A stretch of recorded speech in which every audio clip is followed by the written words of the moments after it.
The thoroughbred is a magnificent animal, bred for speed, bred to compete, the sport of kings. Wow, West Coast has it by 6. It's the all-new Let's Go Racing from Parks Casino and Racetrack. It's action-packed and fun for the entire family. 3 of them are right together with 1 furlong to go. Let's Go Racing is brought to you by the Pennsylvania Thoroughbred Horsemen's Association. It's fun to see them run. A very pleasant good morning, racing fans, and welcome here to Parks Racing for Let's Go Racing. The 3-year-old division was headed to Florida again this week, however, at Tampa Bay. Our national coverage features the Grade 3 Sam Davis Stakes. Our local feature, a high-priced optional claimer, Wentz. The John Service Barn was looking to make amends after getting beat as the favorite last time out, going long. He'll shorten up today. We'll also have coverage from the West Coast of the Grade 2 San Vicente, and we'll preview later this afternoon the Grade 2 Risen Star down at the fairgrounds. Hi, everybody. Keith Jones on the beautiful first floor here at Parks Racing, and my friend Dick Girardi. And Dick, the 3-year-old division back in Florida, but it's the Sam Davis. It is the Sam Davis, which is the prep for the Tampa Bay Derby, which is kind of the backup plan for Maximus Mischief. If Butch ends up deciding to not go in the Fountain of Youth, which is the plan at the moment. That's a week later. But yeah, so keep an eye on these horses. Now, Dick, you mentioned Maximus Mischief. This past weekend, we just closed the second pool of the Kentucky Derby Future book. Now, the first one was back, I believe, at the end of November. And Maximus was 26 to 1 in that first pool. That's prior to the Remsen. That's correct. Right. And this time, after that failed effort, everybody was jumping ship. He was, what, 38 to 1? 38 to 1. Yeah, it doesn't take long for people to jump off the ship. And look, I understand. He just wasn't the horse we saw as a 2-year-old, but he'll get another chance. And if he runs like he can, then 38 to 1 is going to seem like a bargain. What did they say? Buy low, sell high? That's the deal. Absolutely. Absolutely. Hey, Dick, we have some really pretty cool news here from right home at Parks. For people that like to bet on the computer or use their phone, with our phonebet.com, we're going to do a major upgrade. I think February the 19th is when it's going to kick off. Phonebet.com is going to become a state-of-the-art way to play the races. Right, and for the people that don't know, PhoneBet was a real innovator when it came in here in the mid-'80s. It was one of the first of its kind anywhere. It was just phones that you could call in, and then it went to computers when they came in. But the website, frankly, has not been updated in a while. Things have changed, and now they have updated it. You've seen it. I haven't had a chance to see it. I know the people at Sport Tech who did it. They're very sharp people, so yeah, it's going to be fun. Dick, let's get to our local race of the week. It's a high-level optional claimer, 6 furlongs the distance here at second-level allowance condition, or claiming price of $25,000, and he's back. It's number 3, Wentz. John Service and Frankie Pennington. You get 2 to 1. Dick, after a 7-month layoff, his second start back off that layoff, he went long and was a pretty distant 4th that day. Yeah, he just got tired. And now he'd been effective going long earlier, but just not that time. So they're back sprinting. They have the rail. As I looked at this race, there was a lot of speed. I wasn't sure he's going to be able to clear the speed, but in John's Service we trust. My man at 33%. Wentz, 3.5 furlongs to go. It's opened up almost 2. Inky Dinky Do second. Yeah, Rocky on the inside has crept up within 2.5 lengths of the lead. Will Munnings in the clear on the far outside is 4th. Winning the battle now, being pushed along a bit with 5/16 to go. After that comes Thomas Knight, who has dropped back last. Wentz going well at the top of the stretch. Yeah, Rocky trying to make a run at the inside. Inky Dinky Do has fallen back a bit. Winning the battle comes to the far outside. Wentz with a furlong to go. Kicks away to a 2.5, almost a 3-length lead. Winning the battle is mounting a late charge on the outside. Wentz, but here comes Winning the Battle with a late surge. Wentz still in front. Winning the Battle coming late. Wentz winning the battle. Wentz still holding on as they come to the finish. It's Wentz. Wentz has won it. Winning the battle was second, then Inky Dinky Do. Well, in John we trust, and Wentz did get the lead, and he never looked back.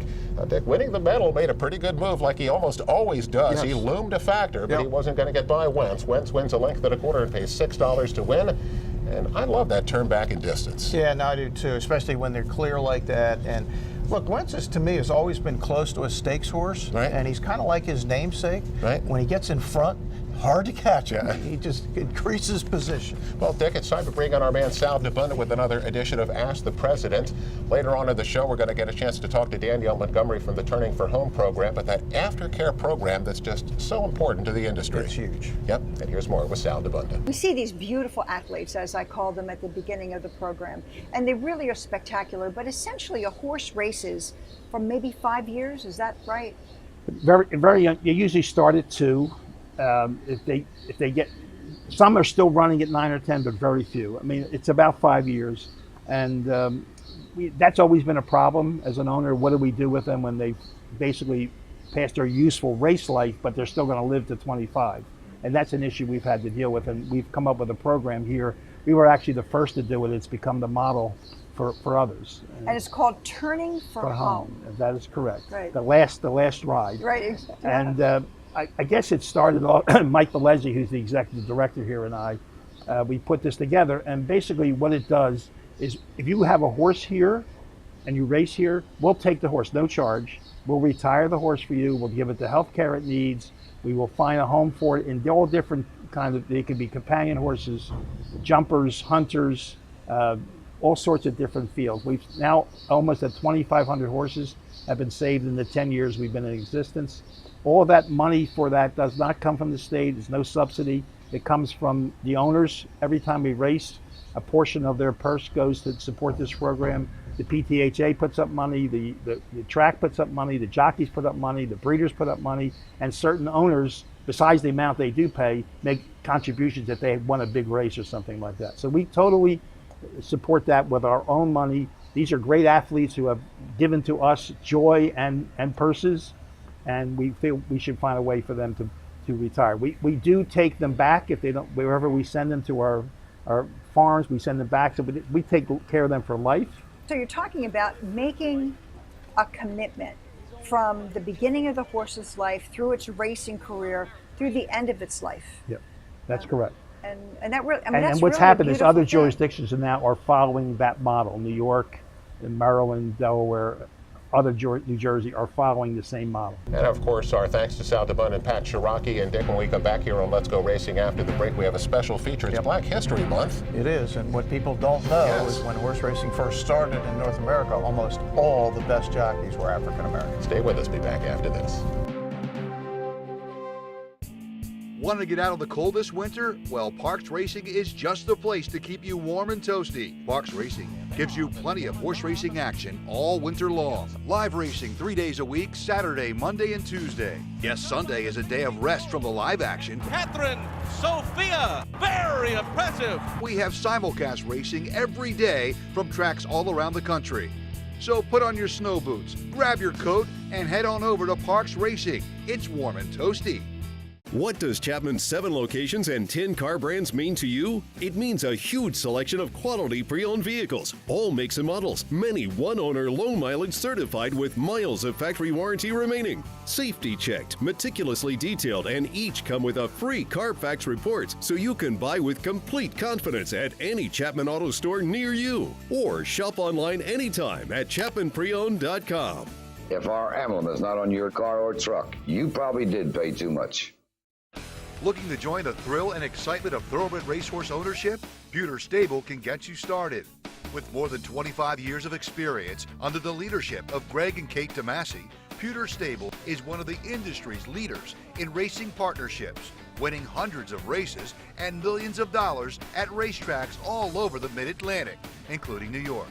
No markup, no management fees makes our partnerships unique and affordable. We are Pewter Stable. Welcome back, everyone, to Parks Racing for Let's Go Racing. Time for our feature segment this week. And as we talked about going into the break, it is Black History Month.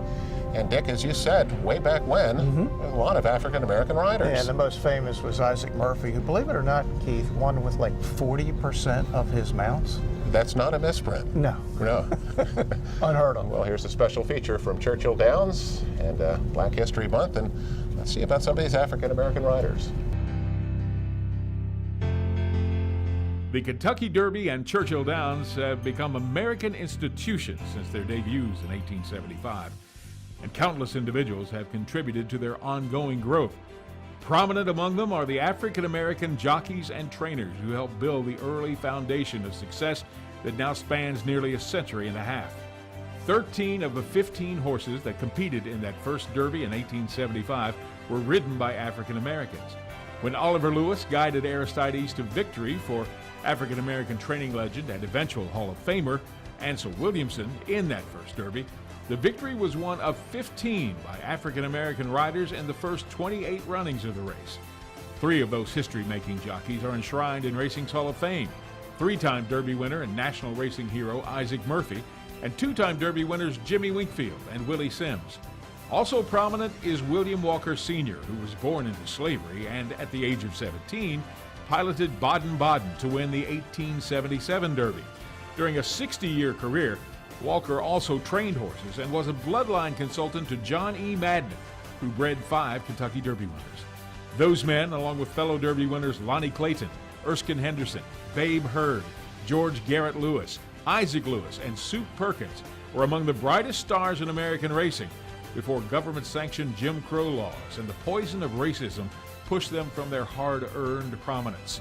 Their legacy is now restored, and the accomplishments of the early African-American heroes of the Kentucky Derby are honored at Churchill Downs during Derby Week with the annual running of the William Walker Stakes. And of course, our thanks go out to the folks at Churchill Downs for yet another great feature. And Dick, let's get to our national coverage. It's brought to you by Chapman Auto Group. Unless our emblem is on the back of your car or truck, you probably paid too much. Let's go down to Tampa Bay for the Grade 3 Sam Davis.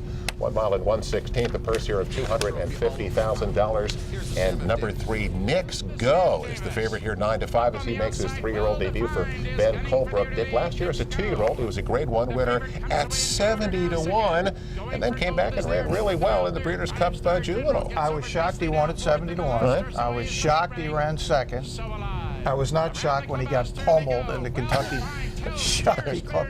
I never thought this was that good of a horse. Right. And he's 9-5. I lined up to bet against Knicks Go, or whatever they're saying about his name. Knicks Go. Nobody seems to know how to present. Second choice, number 6, Kentucky Wildcat. He's a Godolphin horse. Hal Malbertrand trains the son of Tappet.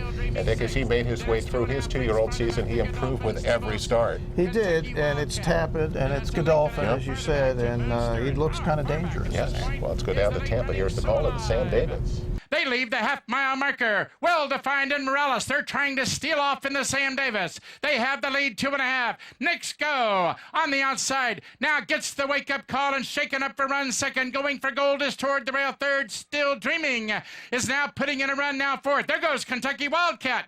And Joe Bravo has him running. But as they approach the quarter-mile pole, Well-defined is still the target. He's widening on the field by 3. Here's Kentucky Wildcat under an all-out ride, running at the leader second.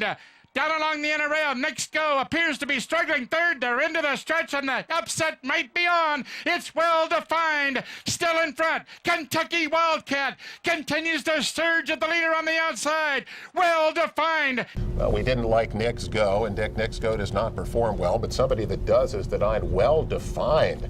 7-1 here for trainer Kathleen O'Connell, pretty much gate to wire, pays $16 to win, wins by almost 3 at the end. Kentucky Wildcat did run a good second, and number 8, So Alive for Todd Pletcher was third. Dick, Well-defined, as you look back through his PPs, when he gets to the front, he can be tough. And Kathleen O'Connor put blinkers on this horse and was a really good winner. Got a 93 buyer, came right back to some of his 2-year-old form when he was in those Florida Stay-in Stakes races. Didn't run particularly well in the Breeders' Cup or the Mucho Macho Man, where he didn't get the lead. Knicks Go was no good, kind of like his namesake, the basketball team, which has lost like 100 in a row now, I think. And unfortunately, Kentucky Wildcat, who I thought ran a good race to be second, has a condylar fracture, so obviously he is off the Derby trail. Dick, Well-defined had a 91 as a 2-year-old, so he it's a did good ship, horse, but again, he's an all or nothing. If he doesn't make the lead, he's not going anywhere. And against some of these better horses, he ain't making a lead. Well, let's go out to the West Coast, take a look at another 3-year-old race. It's the San Vicente, a Grade 2 race. They'll go 7 furlongs. And Dick, Bob Baffert has the top 2 choices. We're going to send out Coliseum again with Mike Smith at 3-5. Now, last time out going long, he missed the break, and he was not a factor. He missed the break. Now he's getting a wet, fast, sealed racetrack. He's a little wacky. You're getting 3-5. It's the old RIP, what I call it, reputation-induced phenomenon. This is a horse you kind of had to bet against. Even Baffert was skeptical, as was I. Well, if you don't like Baffert 1, how about Baffert 2? And that's Desmond. Tell us about him. Yeah, Desmond is pretty solid. Won his first start easily by 7.5 lengths. By Union Rag, so a lot to like there. Well, Dick, it's wet again. It is. What is up with all the rain? Here's the San Vicente. Savagery, who opens it up again past the half-mile pole in front by a length. Coliseum is in second. At the rails, Sparkyville trying to inch a little bit closer. Desmond makes his move now. And there goes Desmond on the outside to challenge Savagery coming to the quarter pole. Coliseum is a neck behind these two, and in between them as Savagery is coming under plenty of pressure, and Desmond sweeps to the front at the top of the stretch. Coliseum will try to keep pace with him, but Desmond has the upper hand coming to the 8th pole, drifts in, opens up 2. Sparkyville switches to the outside. He's running a giant race. Desmond and Sparkyville, these are the two. Desmond digging in. Sparkyville's trying to run him down. Sparkyville has the momentum. Desmond has the lead. Sparkyville gets up to win the San Vicente. Well, Coliseum missed the break again. He's not going to win here at 3 to 5. Desmond's not going to get it. Here's Sparkyville on the outside. Joel Rosario for Jeff Bond. He gets up to win it by a nose. What a great finish. And pays $16.80 to win. Yeah, and this is a closing sprinter. This is not a horse that's going to get on the Derby Trail, I don't think, but a 94 buyer. Right. And Sparkyville with the upset. I thought Desmond ran pretty well in defeat.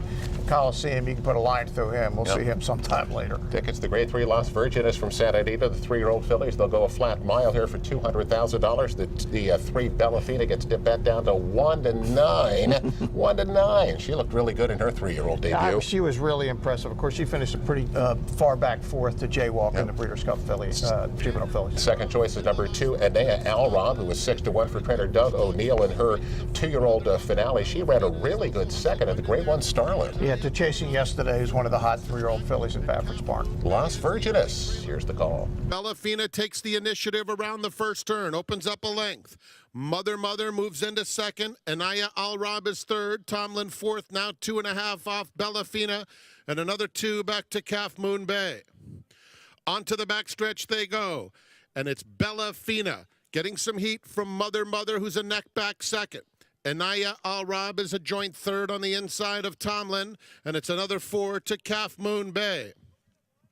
They're heading to the half-mile pole, and Bellafina maintains a half-length lead on Mother. Anaya Alrob and Tomlin still right together, 3 lengths off Bellafina, and still another 3 or 4 back to Calf Moon Bay. Heading to the 3/8 pole, Bellafina's been prominent every step of the way. Mother just a head back second. And Naya Alrob coming after them now. Tomlin losing ground, and Calf Moon Bay. Approaching the quarter pole, Bellafina, Mother, Anaya Alrob, Calf Moon Bay. They're at the top of the stretch, and Bellafina now gets her cue, and Naya Alrob is finishing well. Calf Moon Bay on the outside, Mother. It's Bellafina by a length and a half, and Naya Alrob running the race of her life, trying to get to Bellafina. Bellafina fully extended, and Naya Alrob on the outside. Bellafina wins the Las Virgenes. Well, if he had Bellafina at 1 to 9, he might have been a little bit worried in that stretch run, but she does hold off Anea Alrob to win it by 3/4 of a length and pay $2.20 to win. Dick, you're not a big Bellafina fan. Hey, I don't dislike her, but I think she's a little more reputation than reality. I did not think this race was nearly as good visually as the other one, nor was the figure. It was a 90, and of course, Jaywalk hasn't started yet. She's gearing up, but John Service is trying to get her ready for her best effort on the first Friday in May. Bellafina will already had 3 races by then. She's going to run on the Santa Anita Oaks. I'm still a Jaywalk fan. It'll take time to head to our next break. When we come back, we're going to be joined by Danielle Montgomery. Stay with us. We'll be right back after this.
Welcome back, everyone, to Parks Racing for Let's Go Racing. It's time for our Turning for Home Horse of the Week. Of course, it's brought to you by the good folks at Turning for Home.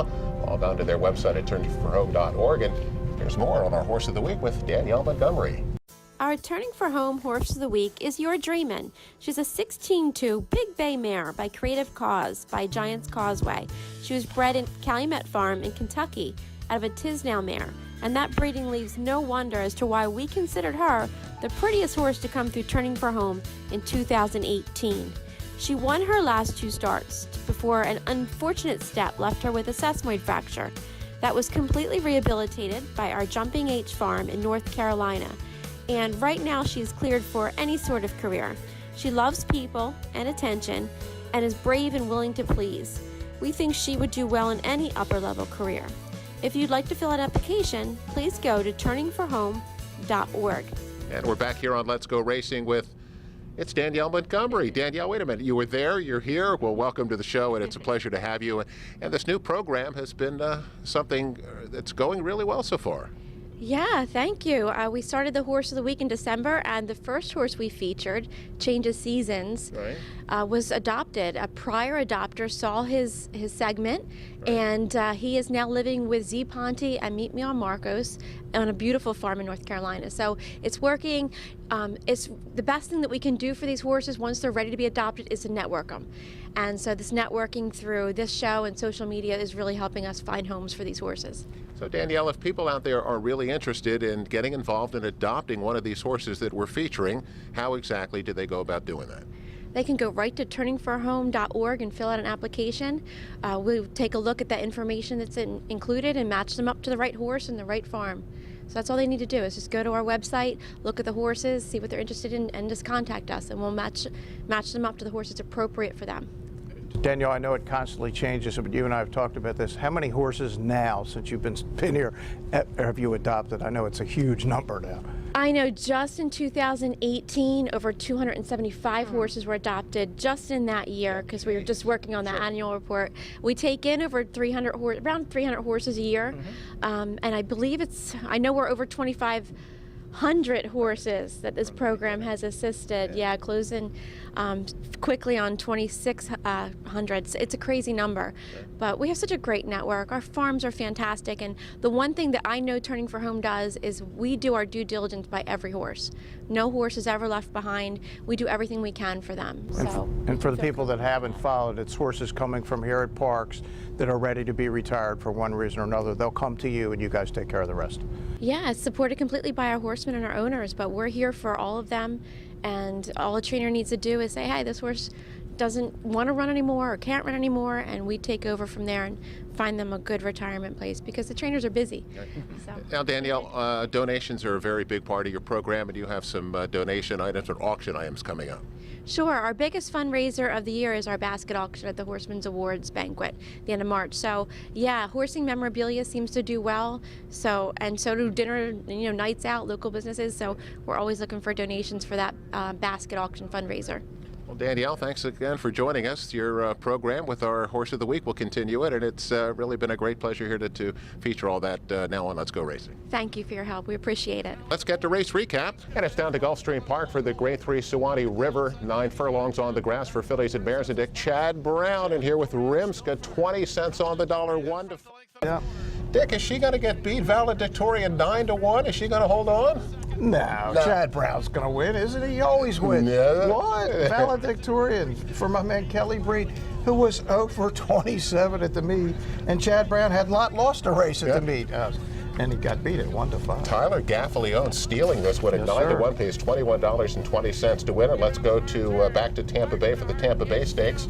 Grade 3 race on the grass, 1 mile and 1/16. Number 4, Kerbon is a 2-1 favorite for Kieran McLaughlin and won the Grade 2 Bernard Baruch up at Saratoga last summer. Predict Inspector Lindley gets that great trip on the inside. Yeah, and Jose Ortiz came across the state of Florida to Tampa Bay from Gulfstream and gets the money for that same orb combination. Stuart J., the Phipps Stable, and Shug McGahee, Inspector Lindley. Your typical wild finish on the turf, $8.80 to win. Well, Eye on Racing and Dick down at the fairgrounds. Yes. It's their second leg now. It's the Grade 2 Risen Star. Yep. Now, I thought War of Will looked tremendous in winning the Lecomte. 7 horses from the Lecompte coming back, but War of Will drew very poorly. Yeah, it's back to the old, should the horses that are won the most money get first chance at a post draw? Because he got all the worst of it with the 14 in The here. 14. And by the way, for people that don't know who Risen Star was, I know we're going back 3 decades. I love Risen but Star. the greatest son of Secretariat won the Preakness and the Belmont Stakes in 1988. Well, he was unlucky not to be a Triple Crown He winner. was. But yep. He was a very tough trip behind winning colors in the Derby. They also have the Rachel Alexandra for the 3-year-old fillies, and we also have the Barbara Fritchie, the General George, and Laurel. You love those two. I do. Well, Dick, we'll head to News and Notes when we come back. Can you say 3,000? I can. Yeah. Well, we're going to say that when we come back after this.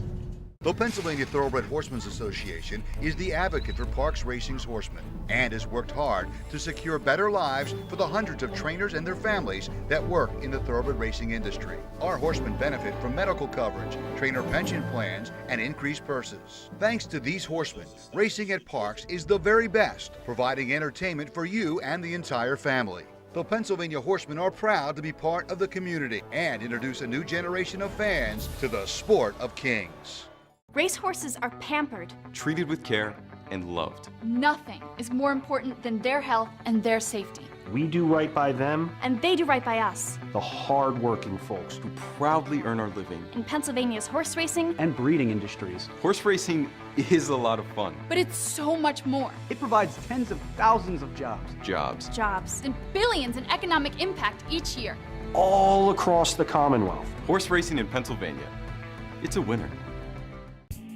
Want to get out of the cold this winter? Well, Parks Racing is just the place to keep you warm and toasty. Parks Racing gives you plenty of horse racing action all winter long. Live racing 3 days a week, Saturday, Monday, and Tuesday. Yes, Sunday is a day of rest from the live action. Catherine Sophia, very impressive. We have simulcast racing every day from tracks all around the country.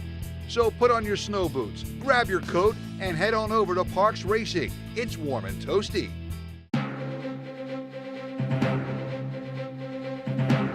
Welcome back, everyone, to Parks Racing for Let's Go Racing News and Notes, brought to you by the great folks at Pewter Stable. Log on to their website at pewterstable.com and become an owner today. Bruce Casella, Dick Girardi, Keith Jones, and Dick, we love your work on letsgoracingparks.com. What you got this week? Well, I'm a couple weeks behind Bruce, who was up there for the open house, puts up on our show here, but Pat Chapman and Rodney Eckenrode, who runs Equistar Farm up in Annville near Penn National, chatted with them and wrote a story about the return of Smarty Jones to Pennsylvania for what appears to be the final stop of his stallion career. Outstanding stuff. And Dick, we mentioned 3,000. Yes. Well, how about our man Brett Calhoun winning the 3,000th race of his career? That's a big number. Yeah, for a trainer, that's a really, really big number. And of course, people around here should be familiar with Brett Calhoun because maybe his greatest horse was Chamberlain Bridge, who was a turf monster star prior to Ben's Cat becoming a turf monster star. And Chamberlain Bridge went on to win the Breeders' Cup Turf Sprint at Churchill one year. So congratulations to Brett, a good guy and a really good trainer. Yeah, before Ben's Cat, there was Chamberlain Bridge, and we love the Bridge. He was an exciting horse, too. Well, that's going to wrap up this week's edition of Let's Go Racing. Come out and enjoy the action right here at Parks, and we'll see you next week on Let's Go Racing.